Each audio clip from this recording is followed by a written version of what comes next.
শুভ দুপুর বন্ধুরা, কেমন আছেন? চলুন আজকে করে নিচ্ছি ডিমের একটা রেসিপি। এই ডিমের রেসিপিটার নাম আমি দিয়েছি ডিমের ফাঁকিবাজি রান্না। আজ রান্না করতে ইচ্ছে করছিল না, তাই এভাবে করলাম, কিন্তু খেতে দারুণ স্বাদ হয়েছিল, তাই শেয়ার করছি। ভেজে রাখা আলু নিলাম, ডিম সেদ্ধ, পেঁয়াজ কুচি দিলাম, ভেজে রাখা আলুটা দিয়ে দেবো, টমেটো বাটা, রসুন বাটা, আদা বাটা, লঙ্কা দিয়ে দিলাম, ঘরে যা মশলা থাকে নুন, হলুদ, জিরে গুঁড়ো, ধনে গুঁড়ো, লঙ্কা গুঁড়ো সেটা দিয়ে দিলাম, টক দই, সর্ষে তেল দিয়ে ভালোভাবে এভাবে মিক্স করে নিতে হবে। বেশ হাত দিয়ে ভালোভাবে এভাবে মেখে 5 মিনিটের জন্য ছেড়ে দেবো। যখন তাড়া থাকবে এইভাবে রান্না করবেন, খেতে দারুণ লাগে। এবার কড়াই নিলাম, কড়াইতে সর্ষে তেল, জিরে, তেজপাতা, গোটা গরম মশলা দিয়ে দিলাম। এবার মাখিয়ে রাখা এই ডিমটা আমি দিয়ে দেবো। ভালোভাবে নাড়াচাড়া করে লো ফ্লেমে ঢাকা দিয়ে 5 মিনিটের জন্য ছেড়ে দিতে হবে।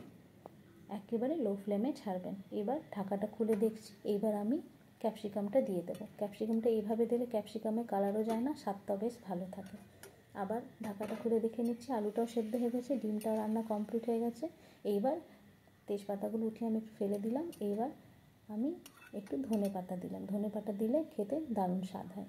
এই ডিমের তরকারিটা খেতে দারুণ স্বাদ লাগে। আপনারাও বানিয়ে এভাবে খান, আর রুটি দিয়ে, ভাত দিয়ে, দুটো দিয়েই খেতে ভালো লাগে। একবার ট্রাই করুন, যদি ভালো লেগে থাকে like, share, subscribe and follow করে দেবেন। Thank you.